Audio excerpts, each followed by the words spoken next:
Good morning दोस्तों। आज के करंट अफेयर के साथ हम हाजिर हैं। पहला क्वेश्चन हम बात करेंगे, 36वें राष्ट्रीय खेल किस राज्य में शुरू किया गया। तो 36वां जो राष्ट्रीय खेल शुरू किया गया है ये गुजरात में शुरू किया गया है। अगर आपसे पूछे कब शुरू किया गया तो याद रखिएगा 30 सितंबर से चलेगा 10 अक्टूबर तक, ये याद रखिएगा। और बात करते हैं इस राष्ट्रीय खेल की शुरुआत पहली बार कब हुई थी, तो 1924 में पहली बार राष्ट्रीय खेल की क्या हुई थी, शुरुआत हुई थी। और अगर आपसे बात किया जाए राष्ट्रीय खेल के बारे में दो तीन बातें, तो राष्ट्रीय खेल कहाँ पे हुआ है, गुजरात में पहली बार कब शुरुआत हुआ था, 1924 में। आइए हम कुछ खेल से संबंधित और बातें कर लेते हैं। कहाँ पे खेल शुरू हुआ है, तो गुजरात में। जैसे बात करते अभी हाल ही में संपन्न हुआ है 22वां कॉमनवेल्थ गेम, जिसे राष्ट्रमंडल खेल कहते हैं। कॉमनवेल्थ गेम कहाँ पे संपन्न हुआ है, तो पूछा जाएगा तो याद रखिएगा बर्मिंघम इंग्लैंड में। यहाँ पे बात करें तो भारत ने कुल कितने पदक जीते 22वां कॉमनवेल्थ गेम में, तो 61 मेडल भारत ने जीता है। क्या ये भारत का बेस्ट है, नहीं साहब। 2010 के, ये तो 2022 का था, 2010 के कॉमनवेल्थ गेम में भारत ने 101 मेडल जीता था। ये भारत का सबसे बेस्ट रहा है, इम्पोर्टेंट याद रखिएगा। 2000 आपका अगला पूछे, ये तो 22वें नंबर का कॉमनवेल्थ गेम है, तो 23वें नंबर का कॉमनवेल्थ गेम कहाँ होगा, तो याद रखिएगा विक्टोरिया। और विक्टोरिया कहाँ पे है, ऑस्ट्रेलिया में। 2022 का भी, 2022 वाला जो 22वें नंबर का था हमने आपको ये भी बता दिया, बर्मिंघम इंग्लैंड में हुआ था। 23वां वाला कहाँ पे होगा, विक्टोरिया ऑस्ट्रेलिया में होगा। ये इंपॉर्टेंट लाइन थी। और बात कर लेते हैं ओलंपिक 2020 का। तो ओलंपिक 2020 कहाँ पे हुआ है, तो आपको पता होगा 2020 में हो नहीं पाया था, तो टोक्यो ओलंपिक हुआ था 2021 में। और बात कर लेते हैं इसमें भारत ने कुल कितने मेडल जीते, 7 मेडल, जिसमें से 1 गोल्ड जीता था, 2 सिल्वर जीते थे और 4 आपके ब्रॉन्ज मेडल भारत ने जीता था। आइए हम कुछ और बातें कर लेते हैं और खेलों की। अभी हाल ही में आईसीसी पुरुष T20 वर्ल्ड कप होने वाला है। आईसीसी पुरुष T20 वर्ल्ड कप होने वाला है। कहाँ होगा, 2022 का, तो याद रखिएगा 2022 का होगा ऑस्ट्रेलिया में। 2024 का कहाँ होगा, तो ये अमेरिका प्लस वेस्ट इंडीज में होगा। अमेरिका प्लस वेस्ट इंडीज में होगा 2024 का। और 2026 का पूछ ले तो याद रखिएगा भारत में होगा और प्लस श्रीलंका में होगा। और बात कर लेते हैं, ये ओलंपिक का हो गया। अभी और बात करें आईसीसी जो ओडीआई वर्ल्ड कप होने वाला है, आईसीसी जो ओडीआई वर्ल्ड कप होने वाला है, ये कहाँ पे होगा, तो याद रखिएगा जो आईसीसी ओडीआई वर्ल्ड कप होने वाला है ये 2000 आपके कब होगा, 2023 में होगा। कहाँ पे, अपने हम लोग खुद करेंगे मेज़बानी भारत में। बात समझ में आ गई। और थोड़ा फीफा की भी बात कर लेते हैं। जैसे फीफा की बात करें तो 2022वां फीफा कहाँ पे होगा, फीफा वर्ल्ड कप कहाँ पे होगा, तो याद रखिए कतर में होगा। ये भी ग्रुप डी में आ चुका है। और बात कर लेते हैं 2026वां फीफा कहाँ होगा, तो यूएसए में होगा, कनाडा में होगा और आपका एक देश और है मैक्सिको में होगा। इतने देशों में ये आपका होगा। तो ये रहा आज का हमारा पहला क्वेश्चन। आइए हम दूसरे क्वेश्चन की ओर बढ़ते हैं। दूसरा क्वेश्चन है विश्व हृदय दिवस। विश्व हृदय दिवस कब मनाया जाता है, तो याद रखिएगा ये मनाया गया है 29 सितंबर को विश्व हृदय दिवस। ठीक है। आइए थोड़ा और हम बात करते हैं। विश्व हृदय दिवस की बात करें तो इसकी वर्तमान में थीम क्या थी, use heart for every heart, ये इसकी वर्तमान में थीम है। और बात कर लेते हैं पहली बार कब मनाया गया, तो सन 2000 में ये फर्स्ट बार मनाया गया था। कौन मनाता है अगर आपसे पूछे तो WHO plus world heart federation मनाते हैं।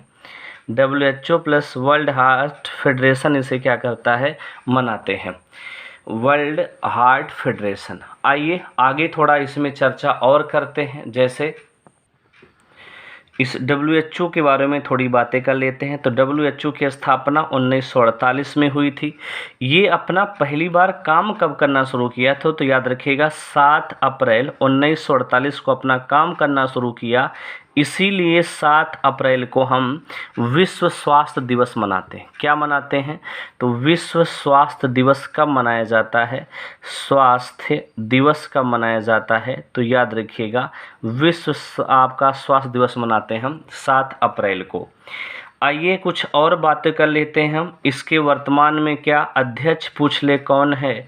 तो याद रखिएगा वर्तमान में अध्यक्ष हैं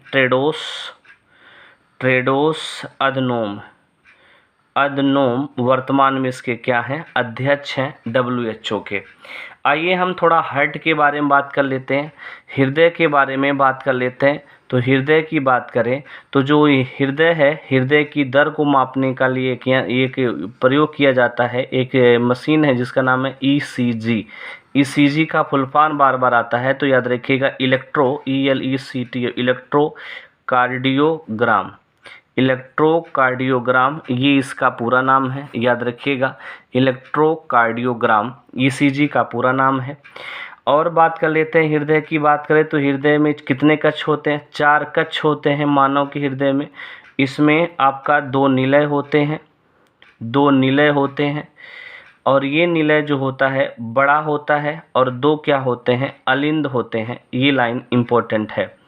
और बात करें हृदय की जो आपका प्रेशर नापा जाता है कैसे होता है? 120/80 mm ऑफ Hg। ये याद रखिएगा 120/80 mm ऑफ Hg।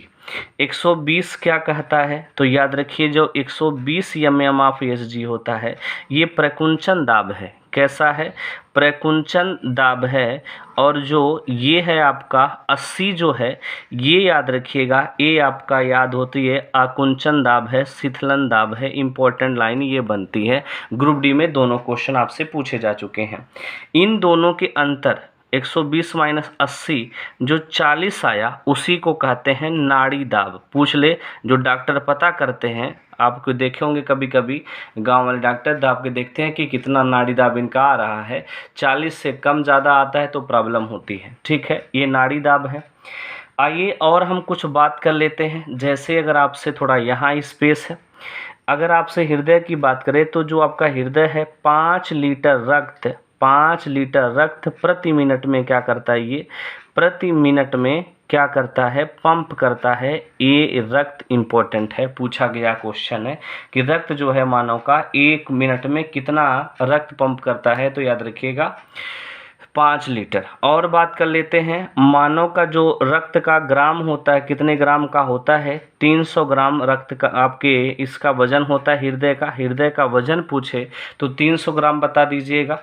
और बात करें कि जो आपका विश्व हृदय दिवस की बात करें थोड़ा सा, तो आपके मानव का जो रक्त होता है, जो हृदय होता है 70 से 80 बार क्या करता है? पंपिंग करता है, मतलब धड़कता है, धड़कन याद रखिएगा। तो ये हमारा रहा आज के दूसरे क्वेश्चन के बारे में।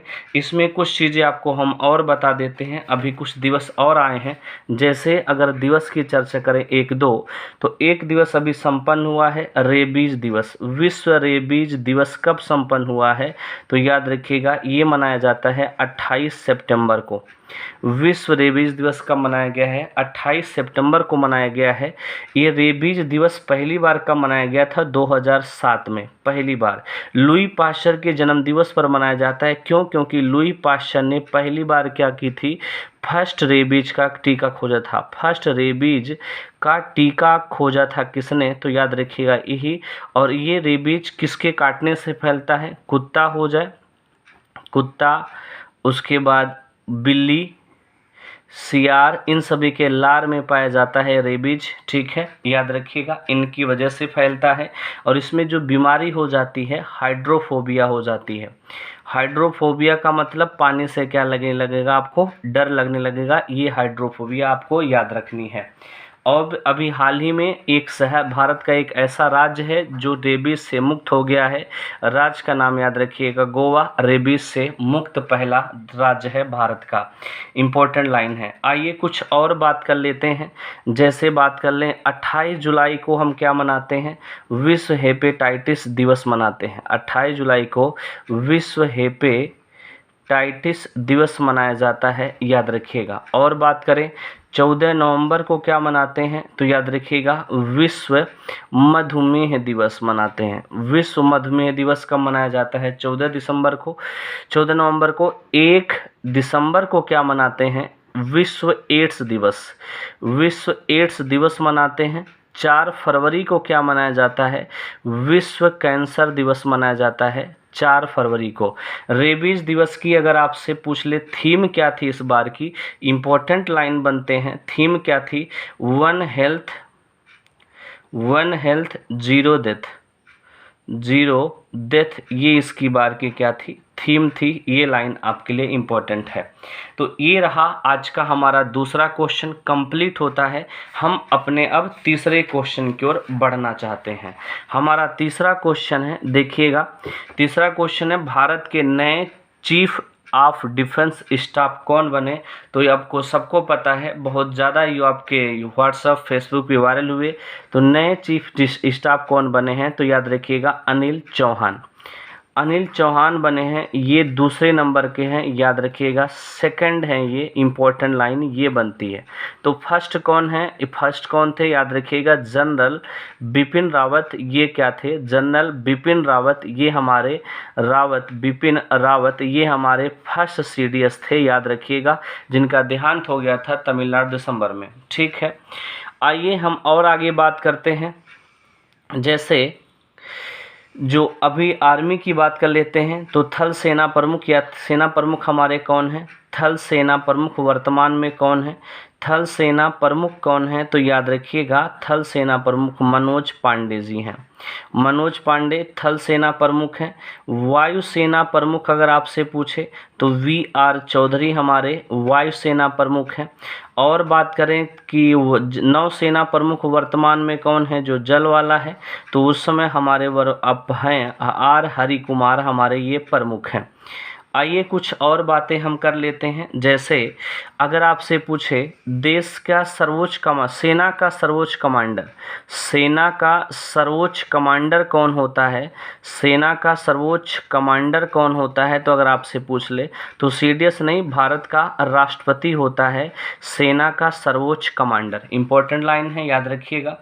आइए कुछ और हम करंट अफेयर में बात कर लेते हैं नियुक्ति से संबंधित। जैसे अगर आपसे बात कर ले नियुक्ति से संबंधित, तो जैसे बात करें अटॉर्नी जनरल, तो अटॉर्नी जनरल की भी अभी हाल ही में नियुक्ति हो गई, अटॉर्नी जनरल।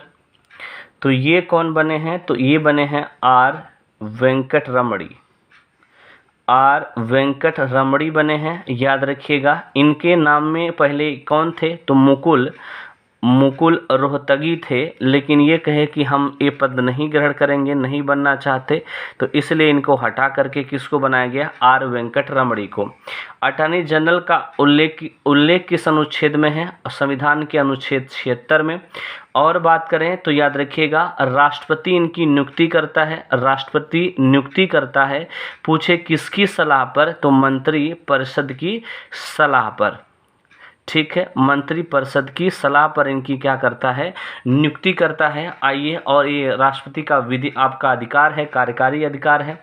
और बात करें तो ये याद रखिए, कौन बन सकते हैं अटॉर्नी जनरल? सर्वोच्च न्यायालय के न्यायाधीश होना चाहिए, सर्वोच्च न्यायालय के न्यायाधीश होने चाहिए, योग्यता रखते हो, सर्वोच्च न्यायालय के न्यायाधीश होने चाहिए। इंपॉर्टेंट लाइन ये है।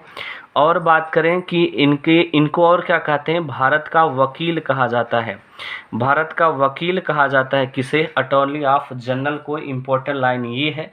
आइए कुछ और बातें कर लेते हैं। तो ये अटॉर्नी जनरल की बात हो गई, ठीक है। आइए हम आज के तीसरे क्वेश्चन की ओर चौथे क्वेश्चन की ओर बढ़ते हैं।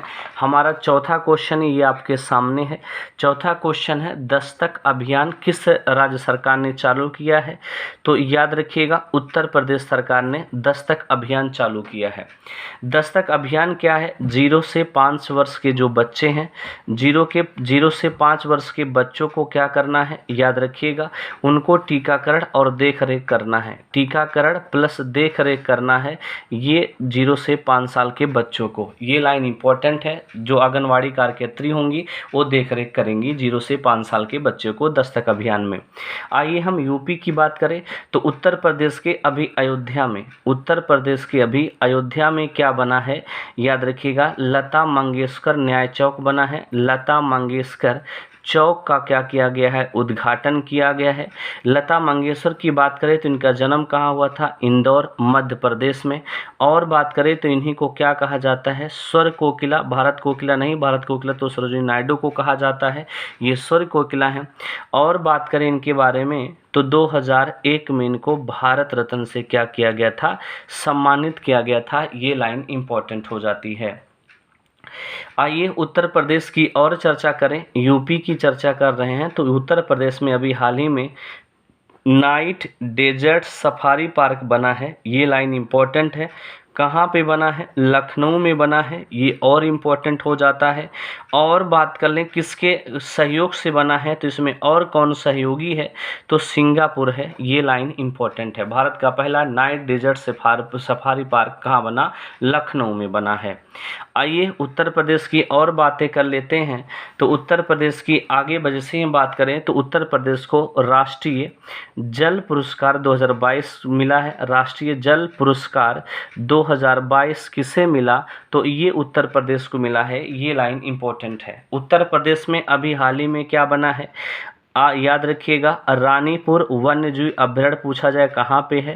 रानीपुर वन्यजीव अभ्यारण्य तो याद रखिएगा ये भी कहाँ पे है? यूपी में है। यूपी में कहाँ है? तो याद रखिएगा बुंदेलखंड जैसे क्षेत्र में है। ये लाइन इंपॉर्टेंट हो जाती है। तो आइए हम कुछ और बात कर लेते हैं।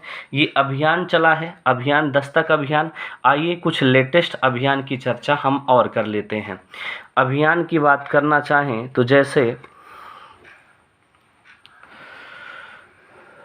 जी हाँ, अभियान की बात करें तो अभी हाल ही में टीबी मुक्त भारत अभियान किसने चलाया? तो याद रखिएगा, टीबी मुक्त भारत अभियान चलाया था आपके स्वास्थ्य मंत्रालय ने। कौन सा? स्वास्थ्य मंत्रालय ने चलाया है। और भारत ये भी कहा गया कि भारत 2025 तक क्या हो जाएगा? टीबी मुक्त हो जाएगा। आइए पुनीत सागर अभियान किसने चलाया? पूछा जाएगा। पुनीत सागर अभियान किसने चलाया? तो एनसीसी ने चलाया है। और बात करें शहरी खेती अभियान किसने चलाया है? तो दिल्ली सरकार ने शहरी खेती अभियान चलाया है। और बात करें समर्थ अभियान किसने चलाया है? तो याद रखिएगा, समर्थ अभियान आपके एमएसएमई मंत्रालय ने क्या चलाया है? समर्थ अभियान चलाया है। तो ये रहा कुछ क्वेश्चन आपके इस योजना से संबंधित 2022 में चलाए गए। आइए हम पेट के स्पेशल कुछ करंट अफेयर की चर्चा कर लेते हैं। जो आपके पेट का एग्जाम पास में है तो हम एक महीने वाइज करंट अफेयर की चर्चा हम करेंगे। पेट का स्पेशल करंट अफेयर की चर्चा हम इसमें करेंगे। ऐसे पर डे एक लेक्चर 10 से 5 मिनट जो भी हो पाएगा हम लोग चर्चा करेंगे। जून 2022 के पेट के लिए आइए हम पढ़ लेते हैं। तो जून 2022 में सबसे पहले बात कर लेते हैं नाटो सदस्य। याद रखिएगा, जो नाटो सदस्य देश होते हैं, नाटो सदस्य देश याद रखिएगा प्लस फिनलैंड। नाटो सदस्य देश और फिनलैंड एवं स्वीडन, नाटो सदस्य जितने भी हैं और ये फिनलैंड है और ये स्वीडन है। ये इतने देश लोगों ने मिल करके, ये सभी सेनाओं ने मिल करके बाल्टिक सागर, कहाँ पे? बाल्टिक सागर में क्या किया है? याद रखिएगा, बाल्टिक सागर में एक सैन्य अभ्यास किया है। कौन सा सैन्य अभ्यास किया उसका नाम पूछा जाएगा। तो याद रखिएगा BALTO बॉल्टॉप्स 2022 नौसेना अभ्यास है, ये किया है। कौन सा? तो पूछा जाएगा कि कौन से देशों ने बाल्टोप्स याद रखिएगा कौन सैन्य अभ्यास से निपटारा है, तो याद रखिएगा बाल्टिक सागर में। नाटो सदस्य देश फिनलैंड और कौन से, स्वीडन ने। आइए हम आज इसी में दूसरे क्वेश्चन की ओर बढ़ते हैं। तो दूसरा क्वेश्चन है, जैसे आपसे बात करें, जहाँ जी चंद्रमा का जैसे दिमाग में आ गया, चंद्रमा का सबसे बड़ा भूवैज्ञानिक मानचित्र किसने बनाया? चंद्रमा का सबसे बड़ा भूवैज्ञानिक मानचित्र किसने बनाया? तो याद रखिएगा चंद्रमा का सबसे बड़ा भूवैज्ञानिक मानचित्र कौन बनाएगा? कौन सा देश कर सकता है ऐसा? एक वही खुरापात इंसान देश चीन है, ऐसा करने वाला देश है। ठीक है, आइए हम इसमें तीसरे क्वेश्चन की ओर बढ़ते हैं। तो ऐसे जैसे बात करें, जैसे आईएनएस आपके एक जहाज है आईएनएस अक्षय तथा एक जहाज और है आईएनएस निशंक। दो जहाज अभी भारत की इम्पोर्टेंट है। इंडियन नेवल शिप अक्षय और इंडियन नेवल शिप निशंक, ये दोनों क्या हो गए हैं? सेवा मुक्त हो गए। इंपॉर्टेंट क्वेश्चन बनेगा, हाल ही में कौन सी जहाज भारत की सेवा मुक्त हो गई है? ये लगातार 32 साल सेवा देने के बाद क्या हो गए हैं? या आपके यहाँ पे ये क्या हो गए? सेवा मुक्त हो गए हैं। आइए और कुछ और अगले 3-4 क्वेश्चन और चर्चा कर लेते हैं। जैसे बात करें, एक अमेरिका का सुपर कंप्यूटर है फ्रंटियर। अमेरिका का जो सुपर कंप्यूटर है फ्रंटियर अमेरिका का यूएसए का सुपर कंप्यूटर है। ये जो है ये दुनिया का सबसे तेज़ सुपर कंप्यूटर बन गया है। पीछे किसको छोड़ा है? तो याद रखिएगा ये जापान के सुपर कंप्यूटर जो फुगाकू को क्या कर दिया है? पीछे छोड़ दिया है। अगर पूछा जाए दुनिया का सबसे तेज सुपर कंप्यूटर कौन है, तो याद रखिएगा फ्रंटियर है, जो फुगाकू को क्या छोड़ दिया है? पीछे छोड़ दिया है। आइए और बात करते हैं अगले क्वेश्चन की तरफ, अगले पॉइंट की ओर बढ़ते हैं। तो याद रखिएगा अगले बात करें, एशिया का सबसे बड़ा और भारत का पहला लिक्विड मिरर टेलीस्कोप कहाँ स्थापित किया गया है? पूछा जाए तो याद रखिएगा एशिया का सबसे बड़ा, भारत का तो है ही है सबसे बड़ा, ये उत्तराखंड की पहाड़ी पर स्थापित किया जाएगा। जो क्या निरीक्षण करेगा? जो होने वाली खगोलीय घटना को क्या करेगा? खगोलीय घटना का निरीक्षण करेगा। कौन? Liquid mirror telescope. कहाँ स्थापित किया गया? उत्तराखंड में। भारत का सबसे बड़ा और एशिया का भी है ये सबसे बड़ा है। आइए कुछ और बातें कर लेते हैं। तो अभी हाल ही में जो ईरान है, ईरान ने ठोस ईंधन वाला, अभी तक तो लिक्विड ईंधन चल रहे थे, अब ठोस ईंधन वाला एक क्या लॉन्च किया है? याद रखिएगा रॉकेट लॉन्च किया जिसका नाम है, याद रखिएगा जुलजाना है, याद रखिएगा जुलजाना, ये लॉन्च किया है। कौन? ईरान। कैसे, किस आधारित है? याद रखिएगा ठोस ईंधन आधारित है। ठोस ईंधन आधारित रॉकेट लॉन्च किया है, ये इंपॉर्टेंट लाइन बन जाती है। आइए कुछ और क्वेश्चन की चर्चा करते हैं। नहीं ज़्यादा हो जाएगा, वीडियो लंबी हो जा रही है, इससे आगे की क्वेश्चन की चर्चा हम अगले क्लास में करेंगे। अगर ये वीडियो और हमारी मेहनत आपको पसंद आई हो तो प्लीज़ लाइक कीजिएगा, शेयर कीजिएगा, सब्सक्राइब कीजिएगा। थैंक यू, धन्यवाद दोस्तों।